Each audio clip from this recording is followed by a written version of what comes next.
Good afternoon on what is a surprisingly mild, bright and sunny day. It is Thursday, 14th of December. I've got a nice hot cup of tea and a box to continue unboxing. What I've got in here is, well,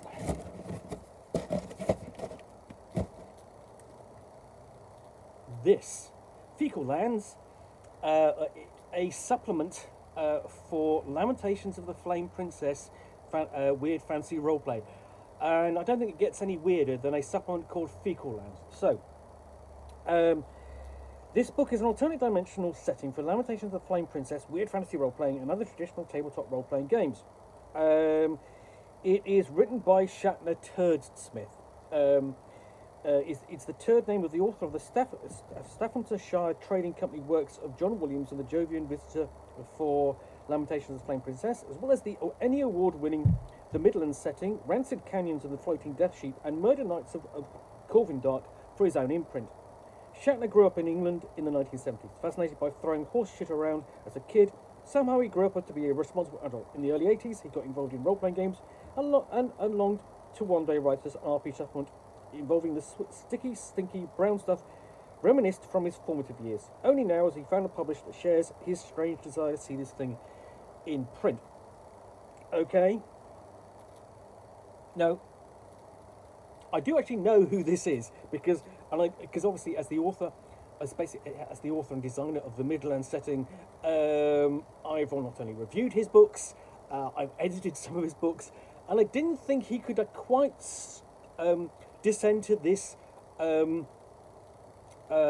this level. Nevertheless, okay, this is probably the dirtiest, nastiest book, in a sense, published by Lamentations of the Flame Princess. Because essentially what you've got here is a hex crawl in a dimension of ordure, excrement, and urine. I'm avoiding the S word, just because I think, because it's too obvious. So we've got an explanation essentially of what it is, the background, how to involve the player characters, travelling and surviving there. Because essentially you have a pocket dimension full of poo.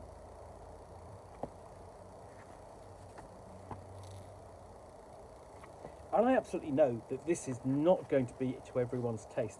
I'm actually probably pretty sure that it's not even to mine. Anyway, so you've got a big table of random encounters, that's one page, encounters and hooks. Yeah, you've got 200 hooks and encounters for for travelling the Faecal Lands.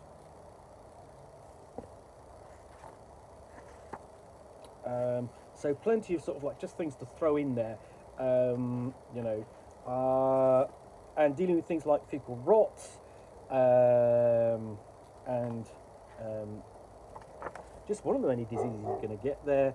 You've got a hierarchy of the fecal demons who run this place. I think it's a dumping ground for all of the excrement in the universe, and also it talks about how you get out of this crap-filled dimension. So you've got several different items there, such as the brass nail of Nook, a 10-inch long brass nail engraved with sigils. Incredibly durable, it can not be bent, broken or scratched. Prevents regeneration of any demon if driven into their body. Treated as a dagger +4 versus demons. And then we have particular locations. So we have there's the Dung Tower and the Growth Isle Caves. Growth is one of the NPCs in there. He's laid lots of traps in there against the various demons. You might come looking for him.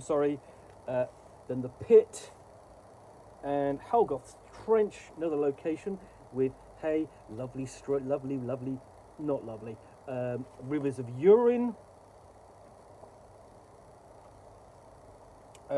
Wreck of the Black Cutlass, belonging to a pirate who came basically sailed through into the area. Baliox Rot, located in the flatulent pits.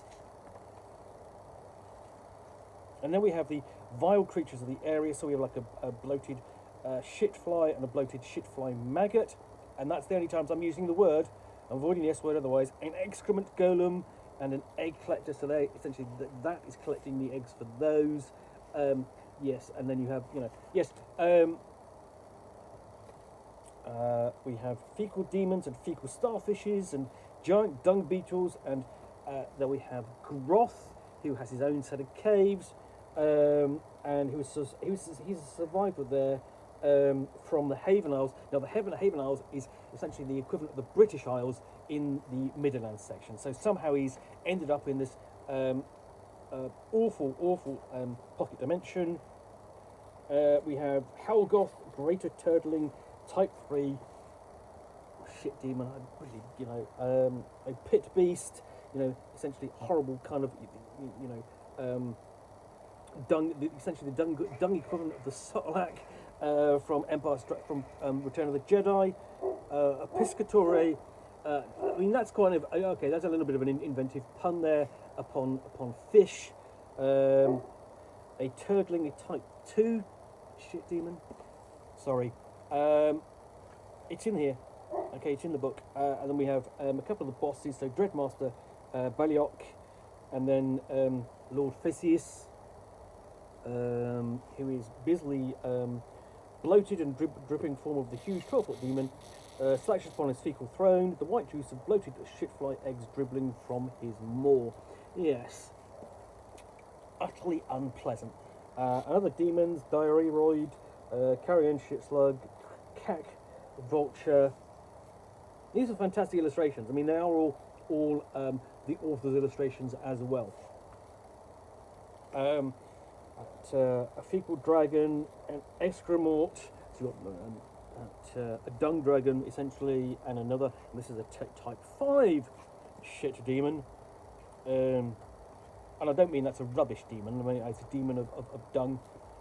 Size comparison.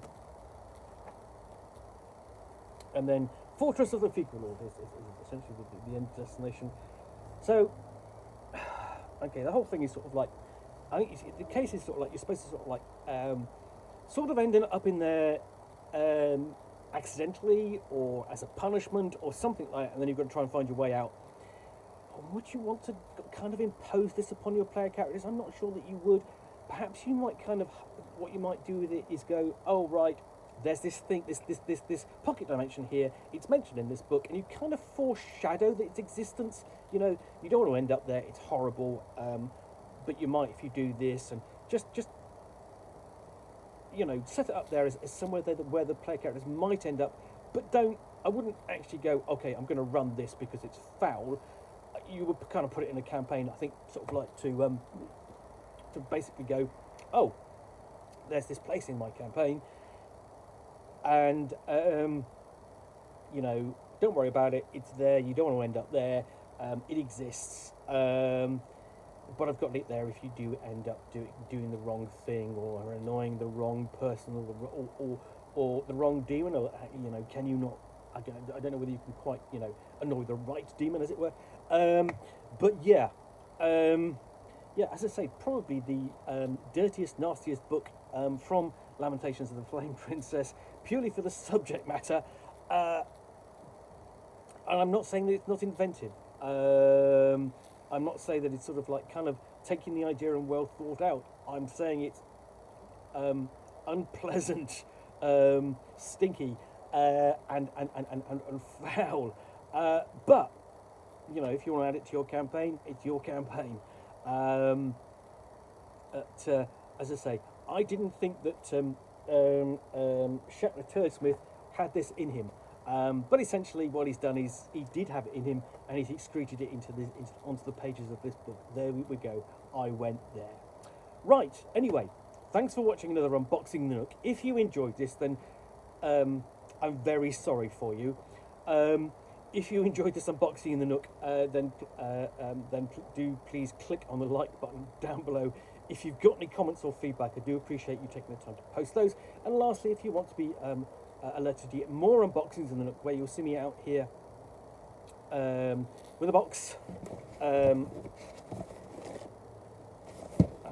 containing a book or game, or in case this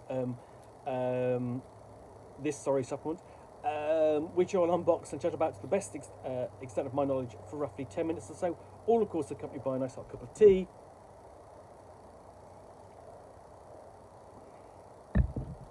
Then please do click on the subscribe button down below. Thanks again for watching. Be back again soon with another one. Bye for now.